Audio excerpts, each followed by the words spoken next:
What's up, DVU day 295.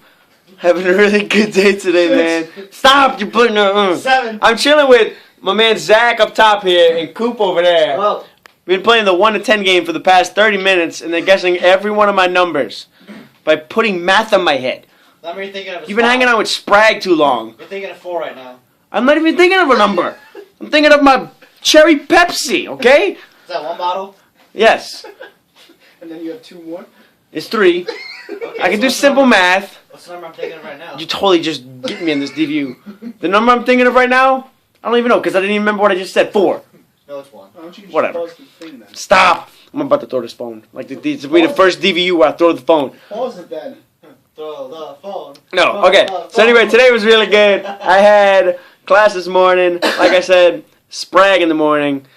Dude's so strange. He's off his rocker. I'll just say that the nice way. So yeah, I don't know. I showed up like 5 minutes late anyway, so I guess I skipped all the information that he feels like sharing like everybody about the story time he had in the bathroom or something. So anyway, that was good. After that, I went to chapel. Chapel was really good.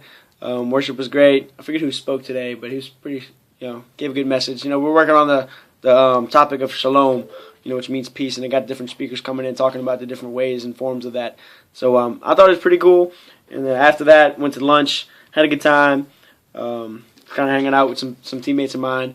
And but then after that, I went to my last class, philosophy. Had a really good time with that too. Had Austin, my boy Austin, sitting next to me. He's cracking jokes. He's a really cool guy. And it was just good, So I was actually understanding what he's saying now. It's a little bit more better than what he was kind of talking about in the beginning. So that's been good. And then after that, came back to the dorm. Pretty much sprinted to the dorm because I usually gotta get dressed, cleaned up real fast, and then go to Jordan's truck and head on out to practice. So anyway, did that. Got out back to the dorm, changed and everything. Met Jordan in the parking lot. We went over to Diamonds today. Really good practice today, in my opinion. Definitely. Yeah, for sure. Like today, we were getting after it. Aside from Zach sitting in the chair, we were Sitting in the chair. yeah, we were sitting in the chair. 2 + 2 is 4. So it's an inside joke.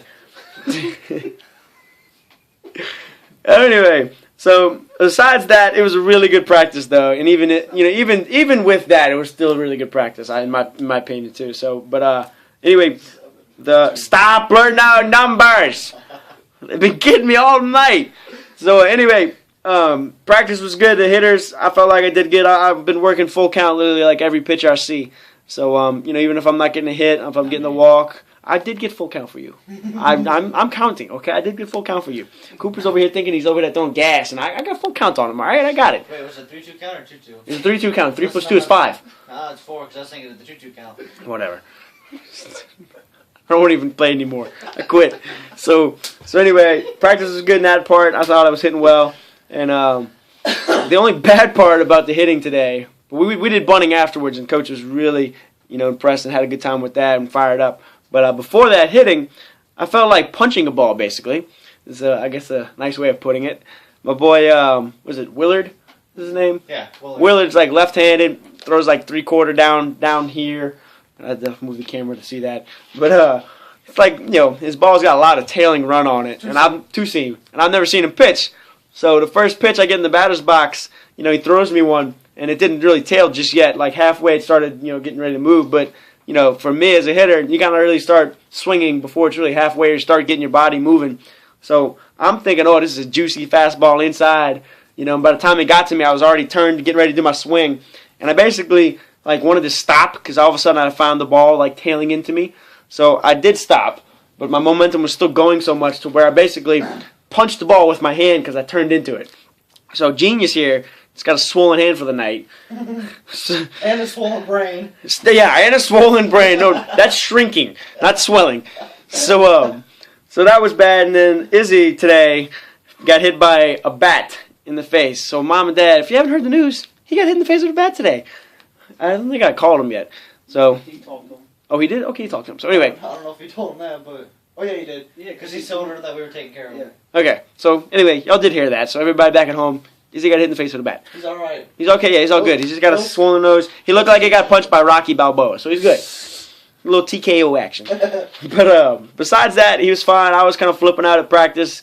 I know Coach really kind of presented it in a funny way to me. He was like, hey, like I heard people kind of talking about like, hey, he's got hit in the face with a bat. And I was like, yeah, that's funny, whatever. You know, and then I really thought they were saying serious. So I went to Coach. I'm like, hey, did Izzy get hit in the face with a bat? He's like, yeah, he's okay. He went to the hospital. They're checking him out. You know, and then Coach Phil's with him right now. He says, you know, he's going back to the training room to evaluate some more stuff. And I'm like, oh my God, my brother's in a coma. You know, so I was, you know, the whole practice concerned and praying. But so anyway, got back to school. My buddies, you know, Zach and Coop were hanging out with me. We wanted to go check and see how he was. We went down to the training room. He's not there. So I'm thinking, okay, you know, either they took him somewhere else. I think this is getting kind of weird. And I text him or call him. I'm like, hey, where you at? And Izzy responds back with, I'm in the cafeteria eating food. So I was like, okay, you're not really that bad. So I went and saw him, you know, talked to him a little bit. So he's fine. And ended up somebody threw the bat and he got caught in the net and kind of flipped down and smacked him in the face. He had a bloody nose for a little while and it kind of hurt. So anyway, he's back in the dorm sleeping right now, getting some shut-eye while I'm doing the homework. And so anyway, so that was like the pros and cons of practice. But overall, practice was a really good day.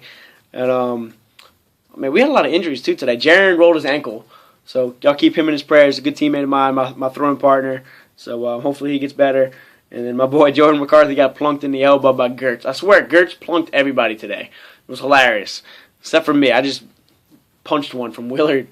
But so anyway, that was today. And then after that, all that happened. Came back to the dorm. Got dinner, like I said, with Izzy. And I was hanging out with another special friend. And then, stop chuckling. Then, how many minutes is your DVU right now? 6. Okay. Stop. He's about to do a math problem in my head. Y'all heard that? He said 6. He's going to guess your number sooner or later in the end of this thing. Okay, what's the number I'm thinking of right now? 6. No, it's 7. See, how do you do that? If y'all was thinking of 7, just stop playing right now. But, so anyway, after that, me and India went and saw the men's basketball game at Aquinas. What you mumbling up there? Huh? What you got to say? Yeah, okay, whatever. Went and saw the game. I had a really good time. They won. It was like 88 to some like 70, whatever. They beat them pretty good. So what's the number I'm thinking of there? 8 minus 7 is 1. You're thinking of 1. No, I'm thinking of 9. 8, 7, 8, 9. 16. Stop! I swear. Like in my head right now, 2 plus 2 equals chicken. Like it's just crazy. So anyway, that was my day. Let me get to the verse because I got to go do some work and it's late.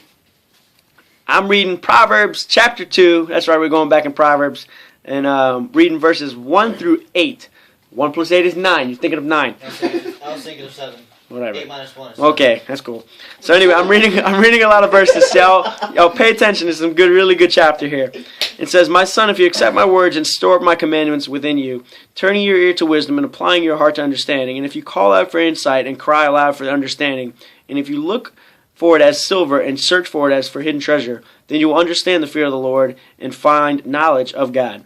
For the Lord gives wisdom, from his mouth comes knowledge and understanding. He holds victory in store for the upright. He is a shield to those who walk in blameless. For he guards the course of the just and protects the ways of his faithful ones. Some really cool stuff in those verses, man. I like the first kind of portion is talking about, you know, as far as saying, God saying, look, if you store my words, you know, store the commandments within you. You know, he's saying, turning your ear and understanding, you know, what he says, his wisdom says, and what the Bible says. And it says, truly listening and applying your ear to it.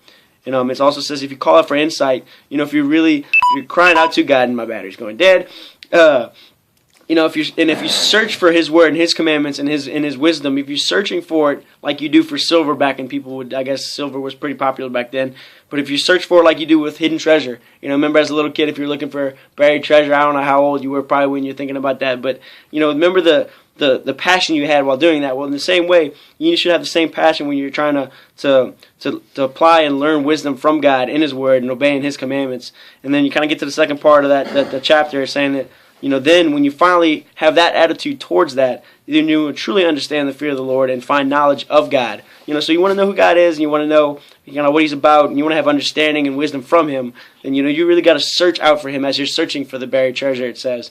And then the second half, bottom of the part of those verses says, for the Lord gives wisdom, and from his mouth comes knowledge and understanding. So if you're really searching for it right there, it gives you the answer.